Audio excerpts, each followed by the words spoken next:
뉴욕의 스텔라테크라는 유명한 기술 회사가 있었습니다. 이 회사는 창업자 톰슨 대표의 노력으로 크게 성장하였습니다. 하지만 최근 톰슨 대표가 조기 은퇴를 선언하고 차기 CEO 선정을 공식화하였습니다. 차기 CEO 자리를 놓고 임원들 간에 보이지 않는 경쟁이 시작되었습니다. 기술부문 부사장 케이트도 CEO가 될 야망을 가지고 있습니다. 그녀는 재능과 미모를 갖춘 야심이 있는 여성 리더로서 회사 내에 팬덤이 형성되어 있습니다. 최근 경영 분석팀 리사가 케이트에게 기술 경쟁력 관련 문제를 보고하였습니다. 리사는 스타트업 제품이 기술적으로 뛰어나며 스텔라테크의 시장 지배력에 큰 도전이 될 것이므로 R&D 부문 투자와 인력 보강이 필요하다고 건의했습니다. 리사의 판단이 모두 옳은 이야기지만 케이트는 시기가 좋지 않다고 생각했습니다. 그녀는 스타트업 하나 때문에 새로운 투자를 해야 한다는 것을 인정하면 자신과 기술 부문의 평판에 나쁜 영향을 미칠 것이라고 믿었습니다. 항상 그녀는 회사의 좋은 성과는 기술 부문의 혁신에 기인한다고 주장해왔습니다. 이제 와서 스타트업으로부터의 위협을 인정하면 그녀의 부서의 단점을 인정하는 것과 마찬가지이기 때문입니다. 자신을 지키기 위해 케이트는 리사의 경고와 주장을 일단 무시합니다. 톰슨을 비롯한 이사회의 나머지 구성원들도 케이트와 그녀의 기술 부문을 더 믿었습니다. 불행은 생각보다 빨리 다가왔습니다. 스타트업은 계속해서 성장하며 스텔라테크의 점유율을 갉아먹고 있었습니다. 리사의 예측들은 현실이 되었습니다. 그러나 케이트는 이러한 변화의 중요성을 경시하며 단기적인 전략에 초점을 맞추었습니다. 스타트업 하나 때문에 어려움을 인정하는 것이 최고 경영자로 선택될 가능성을 약화시킬 수 있었기 때문입니다. 그녀는 진실을 무시하고 대담하고 변혁적인 방식 대신 점진적인 개선을 이루어내도록 노력했습니다. 스텔라테크 내부의 위기는 심해졌고 회사의 수익과 현금 흐름은 점차 악화되었습니다. 드디어 인력 감축이 불가피하게 되었고 회사 경영은 최악의 상황을 맞이하게 되었습니다. 결국 30년 넘게 번창했던 스텔라테크는 채권단 관리로 넘어갔습니다. 톰슨과 케이트는 회사를 떠나야 했습니다. 위 에피소드는 부정적인 정보를 애써 무시함으로써 경영 의사결정을 왜곡하고 회사가 파산한 사례를 보여줍니다. 이처럼 부정적 정보를 기피하는 심리적 편향을 타조 효과 또는 정보 회피 편향이라고 합니다. 위의 에피소드는 타조 효과가 조직 차원에 일어난 사례를 보여주고 있습니다만 사실 타조 효과는 개개인의 삶에서 더 빈번하게 나타납니다. 가장 전형적인 예는 재정적인 문제와 관련하여 자주 일어납니다. 어떤 이유에서든 빚이 생기면 처음에는 빚이 더 늘지 않도록 관리하려고 노력합니다. 그러나 일정 수준을 넘어서서 빚으로 빚을 막는 상황에 이르게 되면 조금씩 회피 심리가 작동하기 시작합니다.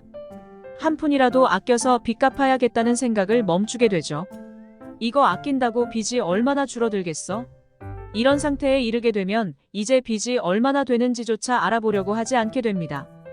연체가 돼도 상관하지 않게 됩니다.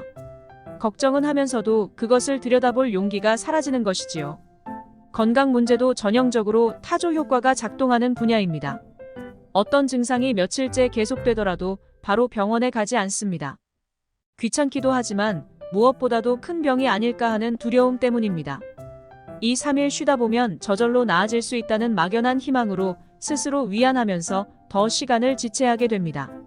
결국 상태가 악화될 때까지 미적거리게 됩니다. 타조의 효과는 사람과의 관계에서도 나타납니다. 사람과의 관계에 이상 징후가 나타나더라도 그 사람과 다투게 될까 두려워하여 초기에 문제를 드러내서 해결하려고 하지 않는 경우가 있습니다. 결국에는 관계가 서먹해져 버리게 될 수 있습니다. 부모 자식 간이든 친구 사이든 또는 연인 사이든 소중한 관계라면 심리적 저항을 무릅쓰고 관계를 되돌리는 노력을 해야 합니다. 자신에 대한 피드백을 회피하는 성향도 타조 효과와 관련이 있습니다. 피드백 받는 것을 좋아하는 사람은 많지 않습니다. 특히 동료들 간 승진 경쟁이나 성과 배분 때문에 서로 사이가 좋지 않은 경우에는 피드백을 받는 것을 더욱 기피하게 됩니다. 이처럼 타조 효과는 개인 차원이든 조직 차원이든 잘 관리하지 않으면 개인의 행복은 물론 조직의 운명에까지 영향을 미칩니다. 그러면 타조 효과를 완화하기 위해서는 어떻게 해야 할까요? 첫 번째는 누구나 부정적 정보에 대한 회피 편향이 있다는 것을 인정하는 것이 중요합니다. 이러한 열린 마음 자세를 가지게 되면 자신과 조직의 장래를 생각해서 약점이 될 수 있는 부분을 객관적으로 찾아낼 수 있게 됩니다. 두 번째는 다양한 관점을 발견할 수 있도록 개방적인 분위기를 조성해야 합니다. 서로 다른 출처에서 오는 정보 또는 피드백을 적극적으로 이야기하고 토론할 수 있는 분위기를 만들어 놓으면 타조 효과가 작동하는 환경을 최소화할 수 있게 됩니다. 세 번째는 체계적인 위험 관리 시스템을 구축해 놓는 것입니다. 어느 정도 규모가 있는 조직에서는 위험 요소를 인지하고 관리하는 리스크 전담 부서를 운영하고 있습니다. 이러한 위험 관리 시스템은 타조 효과로 인한 왜곡을 예방하는 역할을 하게 됩니다. 개인적인 차원에서도 비슷한 장치를 마련해 놓을 수 있습니다. 예를 들어 자신의 비용 지출 내역을 자동으로 관리 기록하는 앱이나 프로그램을 설치해 두는 방법이 있습니다. 기계적으로 업데이트되는 재무 정보는 내 기분과 상관없이 사실을 알려주는 역할을 합니다. 건강관리도 정기적인 검진과 주치의와 상담을 통해 기본적인 검사를 하게 되면 일시적으로 발생하는 건강 문제에 대해 지나친 두려움은 없어지겠지요. 마지막으로 신뢰할 만한 상담자를 정해놓는 방법이 있습니다. 자신의 치부를 믿고 이야기할 만한 믿음직한 자문자를 찾는 게 쉽지는 않습니다. 이런 경우에는 상담 전문가의 도움을 구하는 것도 하나의 방법이 됩니다.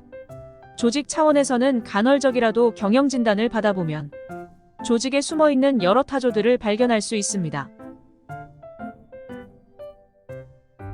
여러분, 알게 모르게 타조 효과를 경험하고 계시지는 않으신가요? 오늘 이야기를 천천히 음미해 보시면서 타조 효과에 슬기롭게 대처하는 방안을 생각해 보시기 바랍니다. 시청해 주셔서 감사합니다. 유익하셨다면 구독, 좋아요 한번 눌러주시기 바랍니다. 다음 시간에 더욱 유익한 내용으로 다시 찾아뵙겠습니다.